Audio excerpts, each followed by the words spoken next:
प्रेम प्रणाम जी सबको। वंदना लेते हैं सुंदर सा जी। प्रथम लागू तो चरण को, धनिये न छुड़ायो छिन। लाख तली लालेडिया,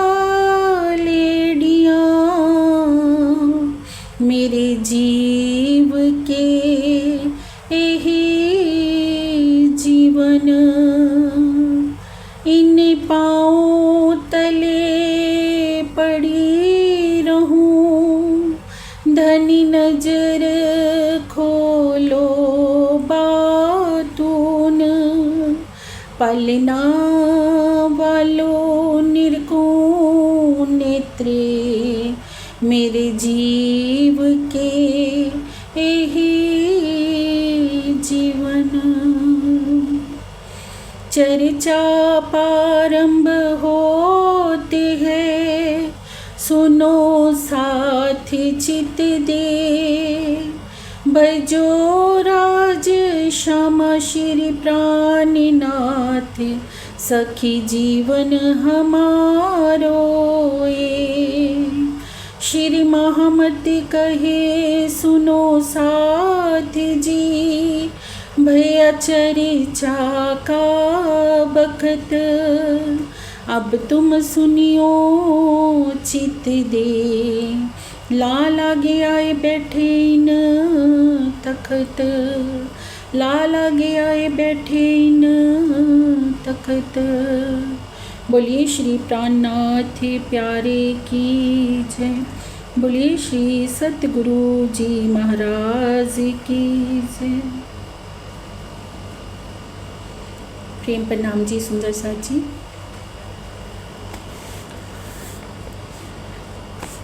प्राणाधर सुंदर सा जी। अब तक हमने मंदसौर की बितक को सुना था, कैसे सुंदर साथ को वहाँ पर 8 महीने के लिए भिक्षा मांगनी पड़ती है, कैसे सुंदर साथ को वहाँ कष्ट सहना पड़ता है। औरंगजेब की सेना पल पल उनका पीछा कर रही है। अब जब ऐसी परिस्थितियों से सुंदर साथ गिर जाते हैं कि जहाँ भी जा रहे हैं मुगल सेना पीछा कर रही है, तो सुंदर साथ के मन में एक भ्रम फैल जाता है। सब सुंदर साथ क्या सोचते हैं कि या तो हम परम धाम की आत्मा नहीं हैं, या श्री जी के अंदर कोई भी शक्ति नहीं है, श्री जी धाम धनी नहीं है। क्या होता है सुंदर साथ जी, जब हमारे ऊपर कोई भी संसारिक कष्ट आता है, हम सबकी ये कहानी है, ये बीतक जो है सुंदर साथ जी, ये नहीं है कि उस समय जो घटित हुआ वही श्री बीतक है। बीतक तो अब भी घटित हो रही है, हम सबके साथ भी चल रही है। हम सबकी अवस्था भी ऐसी है कि जब हमें कोई संसारिक कष्ट आता है तो हमारा ईमान डगमगा जाता है। ईमान जब डगमगाता है तो हम क्या सोच लेते हैं कि राजी तो है ही नहीं, परम धाम तो है ही नहीं, ये संसार में जो कुछ हो रहा है वही सच है। जो सच है वो हमें झूठ लगने लगता है, जो झूठ है वो हमें सच लगने लगता है। अब ऐसी ही अवस्था होती है सुंदर साथ के साथ कि सब भ्रमित हो जाते हैं। भ्रमित कौन कर रही है हमें? माया। माया जिसे हिंदू पक्ष में माया कहा है, कतेब पक्ष में उसी को दज्जाल कहा है। अब मुसलमान लोग जब नमाज करते हैं तो क्या करते हैं, अपने आजू बाजू देखते हैं कि कहीं दज्जाल तो नहीं आ रहा, पर दज्जाल कहीं भी बाहर नहीं है सुंदर साथ जी। दज्जाल हम सब के अंदर ही बैठा है, माया हमारे अंदर ही बैठी है। हमारा जो मन है, कहते हैं ना, मन ही देवे सत साहिबी, मन ही करे फजीत। अगर हमारा मन धनी की तरफ लग गया तो हमें ध्यान की नियामतें प्राप्त होती हैं। अगर मन को माया ने भ्रमित कर दिया तो ये मन ही शैतान बन के हमारे आड़े खड़ा हो जाता है, हमें हमारे ईमान से गिरा देता है। अब ऐसी ही हुआ सुंदर साथ के साथ। तो सब जब भ्रमित हो गए तो मन में ये बातें ऐसी आने लगी। तो श्री जी साहिब जी तो सब जानते हैं, तो सब सुंदर साथ को इकट्ठा करते हैं और चर्चा सुनाकर समझाते हैं सबको। क्या समझाते हैं श्री जी सुंदर साध को? श्री राजी श्री ठुकरानी जी प्रथम भोम में विराजमान भये, जाको कंचन रंग को सिंहासन, तिनके 6 पाए 6 डांडे। श्री जी कहते हैं कि सुंदर साध जी आप रोज़ सुबह उठकर ये बोलते हो, उच्चारण करते हो कि श्री राजी जो हैं ठुकरानी जी के सहित प्रथम भोम में पहली गोल हवेली 5वीं गोल हवेली मूल मिलावा में विराजमान हैं प्रथम भोम में। तो उस सिंहासन, जो सिंहासन है वो कंचन रंग का है, जिनके 6 पाए हैं 6 डांडे हैं। ये बातों का ज्ञान श्री जी कहते हैं सुंदर साध को कि आपको कहाँ से हुआ, क्योंकि ये बातें तो ना चारों वेदों में लिखी हैं, ना 6 दर्शनों में लिखी हैं, ना कुरान में लिखी हैं, ना बाइबल में लिखी हैं। अक्षरातीत के धाम का वर्णन तो कहीं भी नहीं है सुंदर साध जी। श्यामा जी का श्रृंगार कैसा है, ये बात तो अक्षर ब्रह्म भी नहीं जानते हैं। जो बात को अक्षर ब्रह्म नहीं जानते हैं तो वो उस बात को नारायण कैसे जान सकते हैं? अब जिस बात को नारायण नहीं जानते हैं उस बात को ऋषि मुनि कैसे जान सकते हैं?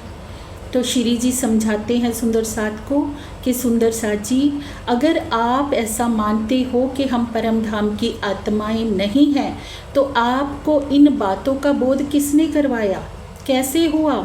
अगर राजी नहीं है, वो परमात्मा का कोई अस्तित्व नहीं है, तो कैसे आपको पता चला उनके धाम के विषय में कि परम धाम कैसा है?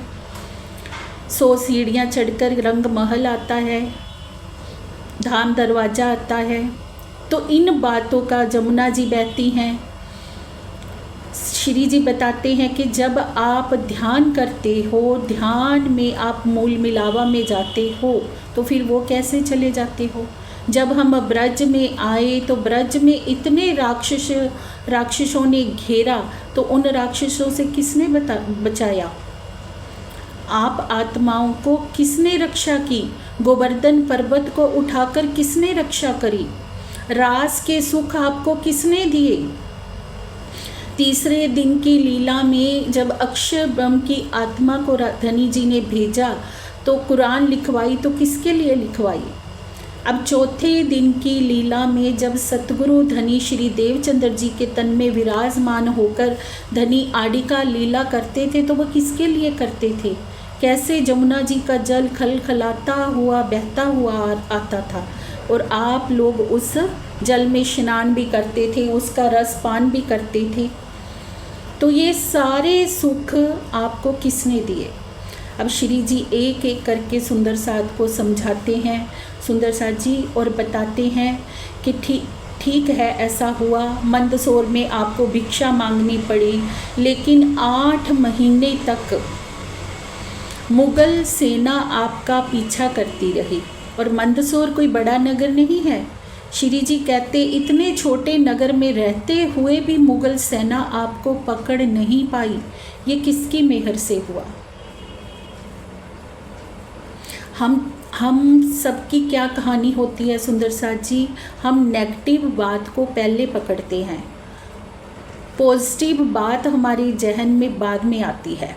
अब सुंदर साध ने ये बात पे विचार नहीं किया कि ठीक है मंदसौर में हमें कष्ट झेलना पड़ा, भिक्षा मांगनी पड़ी, पर इतनी जगह पर वो गए, उदयपुर गए, मंदसौर गए, पर कहीं पर भी मुगल सेना पीछा अवश्य करती है पर पकड़ नहीं पाई एक भी सुंदर साध को। ये किसकी मेहर की छत्र छाया है जो सुंदर साध पल पल बच रहा है कष्टों से? श्री जी बताते हैं कि आप औरंगजेब के दरबार में गए, उस औरंगजेब के दरबार में जहाँ जाने पर कोई भी नहीं बच पाया। गुरु तेग बहादुर जी जाते हैं, उनका भी शीश काट दिया जाता है। भाई मतीदास जी जाते हैं, उनको आरे से चिरवा दिया जाता है। शक्तिदास जी जाते हैं, उनको खोलते हुए तेल में डाल दिया जाता है। तो सुंदर साध जी वो 12 मोमिन जब जाते हैं अपनी फतेह का झंडा गाड़ कर आते हैं औरंगजेब के दरबार में, और रास्ते के खर्चे के लिए पैसे भी लेकर आते हैं, तो ये किसकी मेहर से हुआ? तो बहुत प्यारा हमारे लिए ये सिखापन है सुंदर साथ जी कि धनी की मेहर की हमें पहचान होनी चाहिए कि वास्तव में मेहर है क्या। मेहर सागर को जब हम पढ़ते हैं सुंदर साथ जी, हम क्या सोच लेते हैं कि हम मेहर सागर की चौपाइयों का पाठ कर लेंगे तो हमारे जो संसारिक कष्ट हैं वो दूर हो जाएंगे। पर क्या कहा है धनी ने, मेहर सोई जो बातुनी, मेहर बाहर और माहे, आखिर लग तरफ धनी की कमी कछु आवत नाही। अगर हमने अपना सब कुछ धनी के चरणों पे निसार कर दिया ना, तो हमें किसी भी तरह से कोई कमी आ ही नहीं सकती सुंदर सा जी। चाहे वो हम माया के संसार की बात करें, चाहे हम आत्म की बात करें, जब हमने ये जान लिया कि हमारी आत्म धनी के चरणों में बैठी है, पल पल उसके प्रेम के सुखों में विहार कर रही है, जब हमने अपना हाथ उस सर्वशक्तिमान अक्षरातीत के हाथों में दे दिया, तो हमें कोई कमी हो सकती है? संसार की ऐसी कोई भी शक्ति है जो हमें दुख दे सकती है, जब फजीत कर सकती है? दुख हमको तब होता है सुंदर सा जी, जब हम अपना ईमान खो देते हैं धनी के ऊपर से, जब हम माया को भारी कर लेते हैं, जब हम अपने ऊपर कोई बात ले लेते हैं कि हम ऐसा करते तो ये हो जाता। पर मेहर सागर की हम बात करें तो सुंदर सा जी, बहुत ही प्यारा मेहर सागर का 8 सागरों का वर्णन हमारे बहुत ही प्यारे सतगुरु पूज्य स्वामी जी के द्वारा इस ग्रंथ में किया गया है सुंदर सा जी। वो मैं थोड़ा लेने जा रही हूँ। अब बता रहे हैं स्वामी जी कि नूर सागर, पहला जो सागर है नूर सागर, हम कहते हैं मेहर सागर हम पढ़ते हैं, 8 सागरों का वर्णन उसमें आता है, पर हम सोचते हैं कि ये पढ़ते जाएंगे तो हमारे जो संसार के कष्ट हैं वो दूर होते जाएंगे। पर जो धनी से सच्चा प्रेम करने वाली अंगना होती है, उसके लिए श्री मुखवाणी क्या कहती है, लागी वाली कछु और ना देखे, पिंड ब्रह्मांड वाको हैरी नाही। जिसको लग जाती है ना धनी की, उसके लिए तो ये पिंड ये ब्रह्मांड कुछ रह ही नहीं जाता। ओ खेले प्रेम में पार पियासो देखन को तन सागर माही। उसका तन सिर्फ देखने मात्र के लिए ही संसार में होता है। वो तो 8 पहर 64 घड़ी धनी के सुखों में विहार करती है। अभी हम जितने भी परमहंसों को देखते हैं सुंदर साथ जी, श्री जी के बाद अब तक जितने भी परमहंस हुए हैं, अब परमहंस जो परमहंस उपाधि को प्राप्त होते हैं तो क्यों होते हैं? क्योंकि उनकी सुरता पल पल धनी के चरणों में विहार करती है। वे अपने लिए कभी कुछ मांगते नहीं हैं धनी से, वो अपने लिए कोई गोटा लेके पाठ भी नहीं करते हैं, वो वैसे उसी रजा में राजी होते हैं जैसे धनी की इच्छा होती है। कितने कष्ट हर एक परमहंस ने सहे हैं सुंदर सा जी। हम 5वें 6ठे दिन की लीला में जितने भी परमहंसों की जीवनी को पढ़ते हैं सुंदर सा जी, हम देखते हैं कि कितने कष्टों को उन्होंने सहा है, पर कभी उफ नहीं करी, कभी ईमान से नहीं गिरे, हर कष्ट को सहते हुए धनी से प्रेम किया है, तभी वो परमहंस बने हैं ना सुंदर सा जी। और हमारे लिए भी वही राह वो दिखा रहे हैं कि कैसा हमारा प्रेम हो, कैसी हमारी लगन हो। अब नूर सागर को जानना क्या है सुंदर सा जी, जो राज्य की शोभा का सागर है, नूरी शोभा। जब उनकी नूरी शोभा हमारे हृदय में बस जाए, हमारी आत्मा कहाँ विहार करे, राज्य की प्रेममयी नूरी शोभा में, कि सब और नूर ही नूर का सागर लहरा रहा है, हमारा हृदय में पल पल वही चिंतन चले, तब हम नूर सागर को पार करते हैं। अब नीर सागर जो है रूहों की शोभा, हम अपनी परात्म को देखें, प्रेममयी चितौनी में डूबकर हम धनी के नूर को अनुभव करें, अपनी आत्म परात्म का दीदार करें, तब हम कह सकते हैं हमने दूसरे सागर को पार किया। अब तीसरा सागर जो क्षीर सागर है, वाहिदत का सागर है, एक राज्य के एकतब का सागर है, उस वाहेदत्त के सुख को जब हम प्राप्त करें सुंदर साथ जी, वही हमारा तीसरे सागर में प्रवेश करना है। जब उस सागर में हम डूबेंगे तो हम जानेंगे कि धनी और मैं, हम दो तो है ही नहीं, जो पिया है वही तो हम हैं। यही सुख तो हमारे राज्य हमें देना चाहते थे। परम धाम में हम इसी बात से तो अनजान थे, हम नहीं जानते थे कि जो धनी है वही हम हैं। जो मैं हक अर्श में जुदा जानती तो ल्यावती शब्द में वर्णन, हमने राज्य को अपने से जुदा माना। यही स्थिति हम सबकी अब इस संसार में भी है सुंदर साथ जी। हम राज्य को पराया कर देते हैं, हर कोई हमें अपना लगता है। हम उस सतगुरु को पराया कर देते हैं जो हमारे लिए इतने कष्टों को सहते हैं, हमें परम धाम की न्यामतें देने के लिए दिन रात परिश्रम कर रहे हैं। हमें दर्द किसके लिए होता है? सिर्फ अपने लिए, अपने घर परिवार के लिए। और उन कष्टों को दूर करने के लिए हम मेहर सागर का गोटा लेकर भी बैठ जाते हैं, पर हम नहीं जानते कि मेहर सागर में धनी की कितनी बड़ी मेहर छिपी है। जब हमारी आत्मा उन 8 सागरों में विहार करने लगेगी तो कोई संसार का कष्ट हमें कैसे रह जाएगा सुंदर साथ जी। संसार का कष्ट तो तभी होता है जब हमारी दृष्टि संसार की तरफ होती है। अब चौथे सागर में जब प्रवेश करती है तो क्या होता है सुंदर साथ जी? धनी की शोभा सिंगार हृदय में बस जाता है। उस आत्मा का एक ही चिंतन रह जाता है, वो होते हैं प्रीतम अक्षरातीत। पल पल युगल स्वरूप की शोभा उसके हृदय में बसी रहती है। दधी सागर में प्रवेश कर जाती है। अब गृत में प्रवेश करती है तो सुंदर साथ जी इश्क के पूर उसके हृदय में बहने लगते हैं। जितना धनी के हृदय में प्रेम होता है उतना ही प्रेम, तभी तो सुंदर साथ जी परमहंस अवस्था को प्राप्त जो हमारे सतगुरु होते हैं उनके हृदय में इतना अथाह प्रेम होता है, क्योंकि वो उनकी आत्मा इश्क के सागर में विहार कर रही होती है। जो धनी के दिल में जितना प्रेम भरा होता है उतना ही सतगुरु के दिल में भी भरा होता है। तभी तो उनकी आत्मा वाणी के सभी गुज रहस्य को जान जाती है। इश्क के सागर से उनकी आत्मा छठे सागर इलम के सागर में प्रवेश कर चुकी होती है। ये है असल सुख सुंदर साथ जी।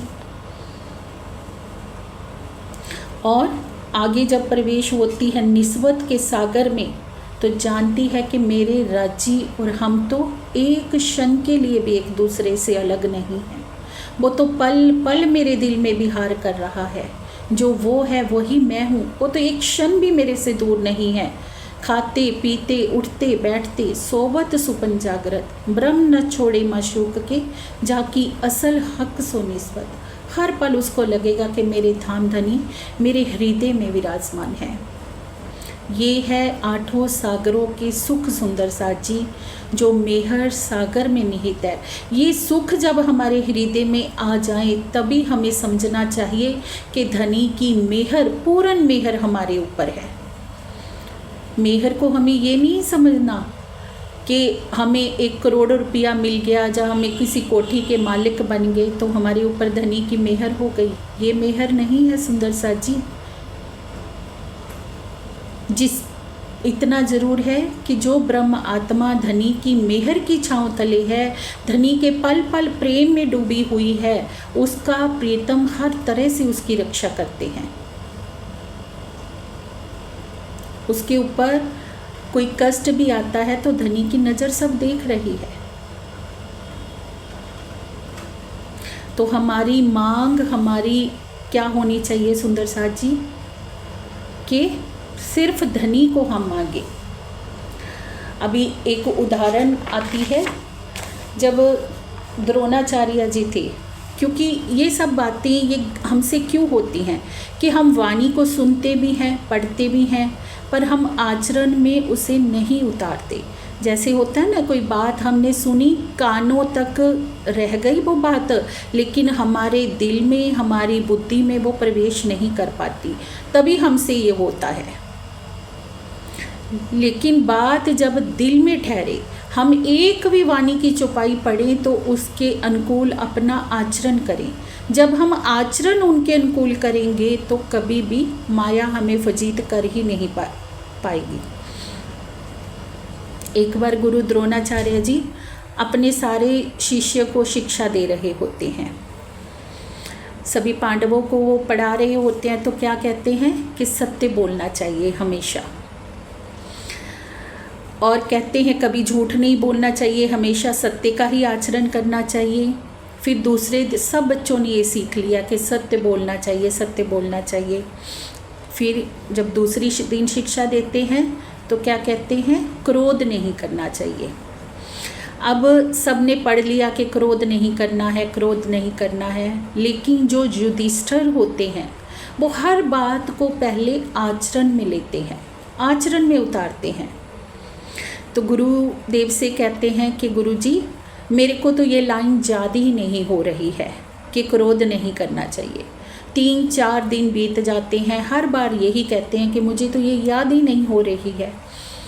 तो गुरु द्रोणाचार्य को गुस्सा आता है और कसकर चांटा लगा देते हैं युधिष्ठिर के गाल पर, और युधिष्ठिर हंसते हुए कहते हैं कि गुरुदेव, अब मुझे ये लाइन याद हो गई। क्योंकि गुरुदेव ने जब चांटा मारा तो उनको क्रोध नहीं आया, वो मुस्कुराए आगे से, उन्होंने उस बात को आचरण में उतारा। ऐसे ही श्रीमुख वाणी को हम पढ़ते हैं सुंदर साथ जी, लेकिन जब तक हम आचरण में आत्मसात नहीं करेंगे तब तक वो बात एक कान से हम सुनते हैं और दूसरे कान से निकल जाती है, ऐसी अवस्था हो जाती है। चाहे हम एक चौपाई को पढ़ें, एक शब्द को भी लें तो हमारे आचरण में वो उतरे।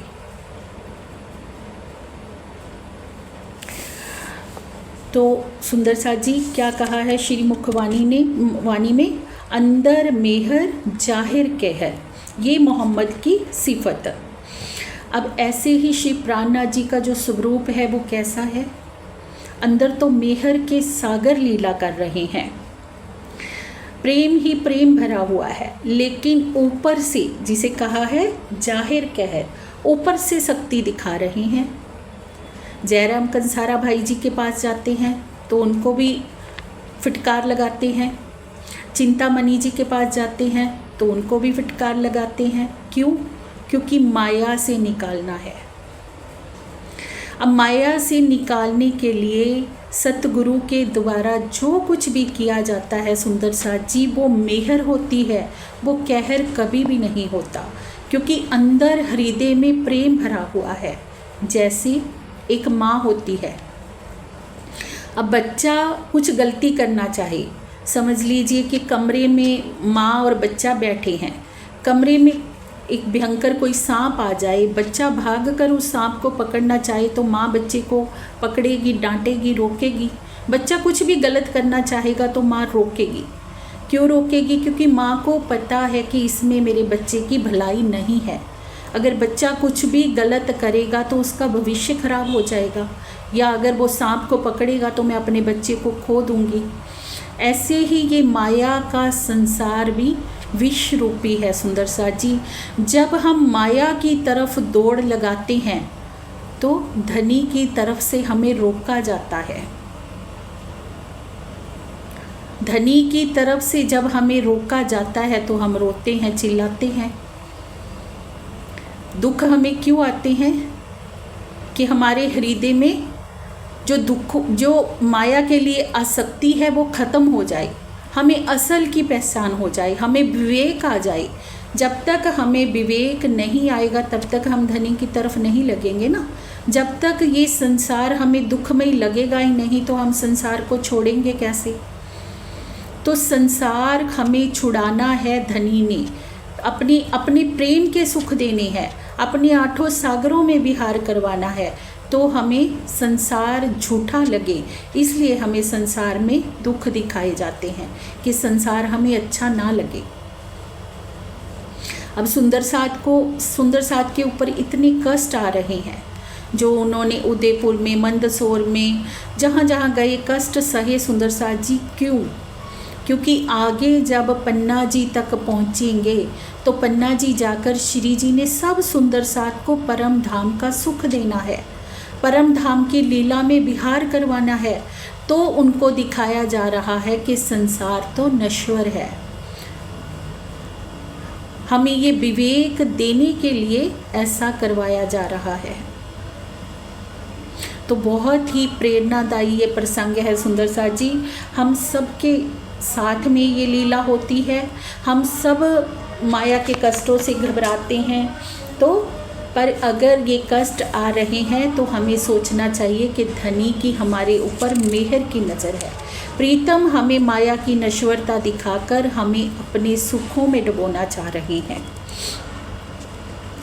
अब जब सुंदर साथ को ऐसी चर्चा मिलती है तो सब रो रो कर प्रायश्चित करते हैं कि धामधनी हमसे बहुत बड़ी भूल हो गई।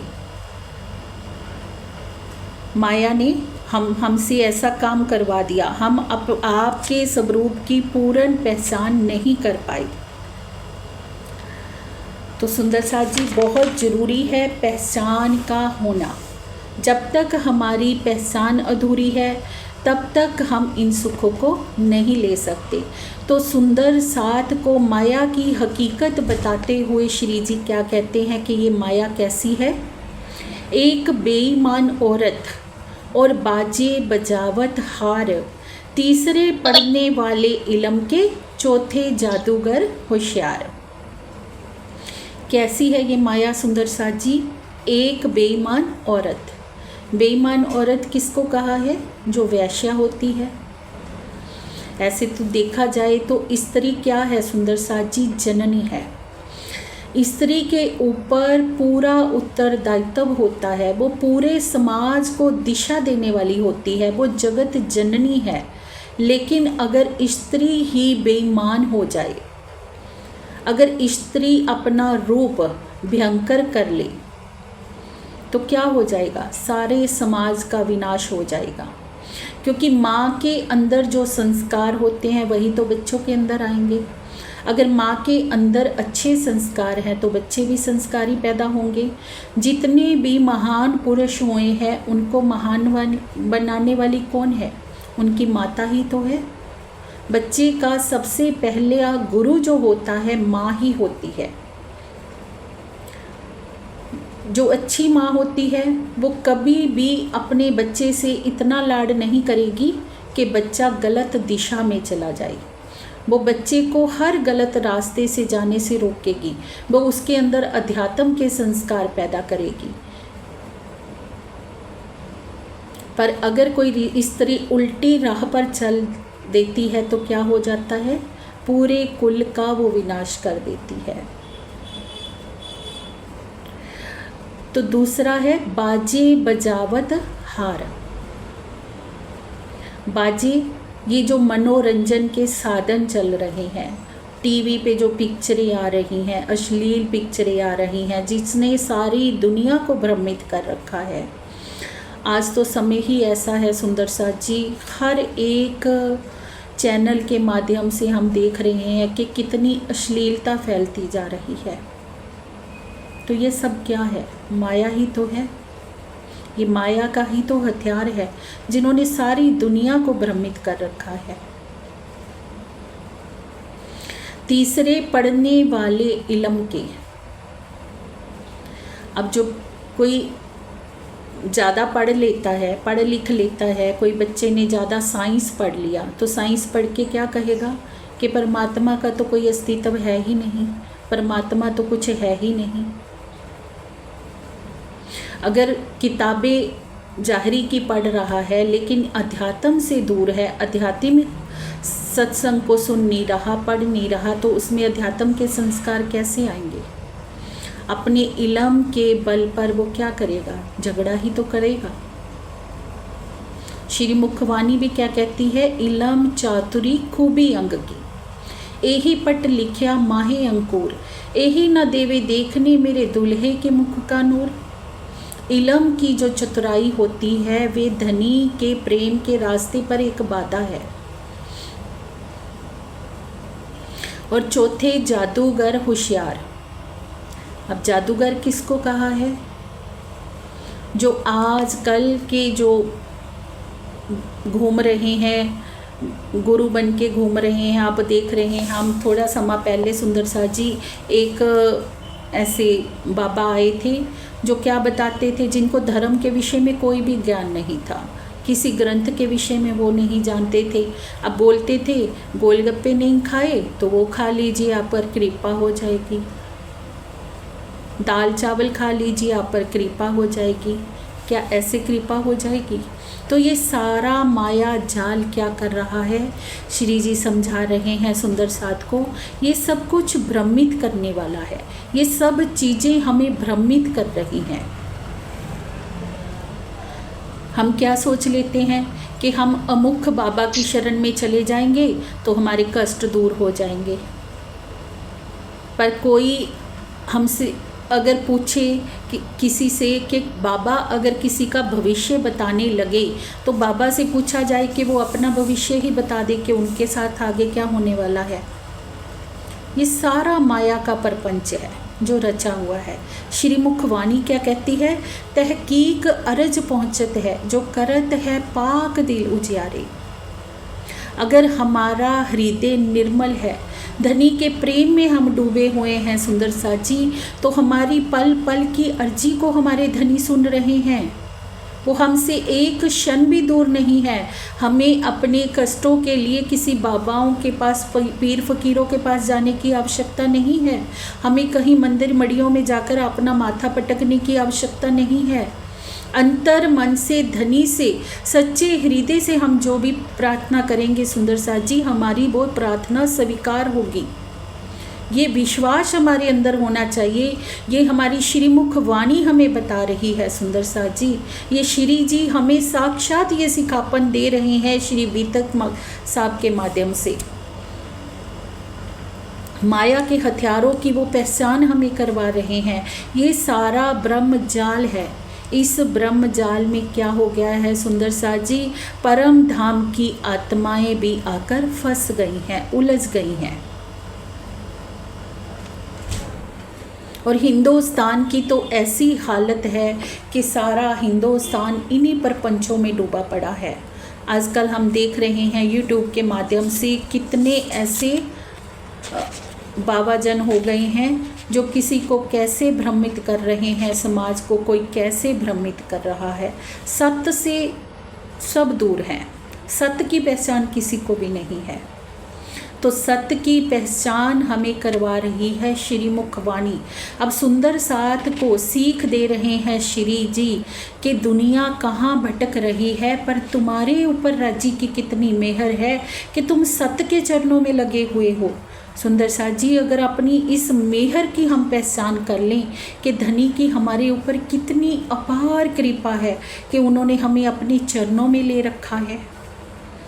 समाज कहाँ कहाँ भटका हुआ है और हम धनी के चरणों में बैठकर श्रीमुख वाणी का पान कर रहे हैं, धनी के प्रेम रस का पान कर रहे हैं। चितवनी के माध्यम से हम पल पल उनकी शोभा श्रृंगार में विहार कर रहे हैं सुंदर सा जी। इससे बड़ी मेहर और क्या चाहिए हमें?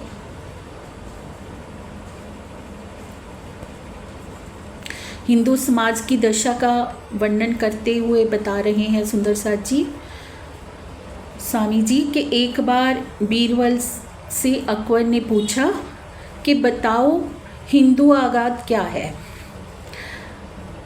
तो बीरबल कहते हैं कि मैं कल इसका उत्तर दूंगा। तो क्या होता है, चौराहे पर एक जूता रख देते हैं और जूते का पूजन करने लगते हैं। जो लोग उधर से गुजर रहे होते हैं तो क्या पूछते हैं बीरबल से कि आप ये क्या कर रहे हो। तो कहते हैं कल राम भगवान यहाँ से गुजरे थे और वो अपना जूता यहाँ पर छोड़ के मैं उन्हीं की पूजा कर रहा हूँ। सारी दुनिया पागलों की तरह उस जूते की पूजा में लग गई। किसी ने सोचा विचारा नहीं कि राम भगवान भला यहाँ से कैसे गुजरे होंगे, क्यों गुजरे होंगे। ये हाल है दुनिया का। चींटी हार ऊंट कतार की तरह लोगों को जैसे भी कोई भ्रमित कर लेता है, दुनिया वैसे ही भ्रमित हो जाती है। पर हमें इस भ्रम जाल से किसने छुड़ाया सुंदर सा जी? इस भव सागर से किसने निकाला? श्री जी कह रहे हैं उस मेहर को पहचानो। इससे पहले हम सबकी भी यही अवस्था थी। हम लोग भी पेड़ पौधों की पूजा में उलझे हुए थे, जड़ पूजा को ही हमने सब माना हुआ था सुंदर सा जी। पर धनी की अपार मेहर की छाँव हमें प्राप्त हुई, तो इस भव सागर से उन्होंने हमें, मोती जैसे हंस चुकता है ऐसे ही हमें इस भव सागर से बाहर निकाला। और हम इस मेहर को समझते नहीं। एक पल में हम धनी को उलाना दे देते हैं कि धनी आपने हमारे लिए क्या किया, आप तो हमसे प्रेम नहीं करते। कितने ये वचन धनी के हृदय पे लगते होंगे सुंदर सा जी, कभी हमने सोचा नहीं कि जो मेहर का सागर है, जो एक पलक पल पल हमें देख रहा है। हम लोग तो इस संसार में आकर अपने घर परिवार बनाकर बैठ गए हैं, अपने बच्चों में बिजी हो गए हैं, कोई कहाँ बिजी हो गया है। पर राजी के हृदय का दर्द हमें नज़र नहीं आता सुंदर सा जी, कि वो तो इतने वर्षों से अपलक हमें देख रहे हैं कि कब मेरी आत्माओं की नज़र माया से हटेगी, कब उन्हें माया जहर लगने लगेगी और वो मेरी तरफ अपने कदम बढ़ाएंगे।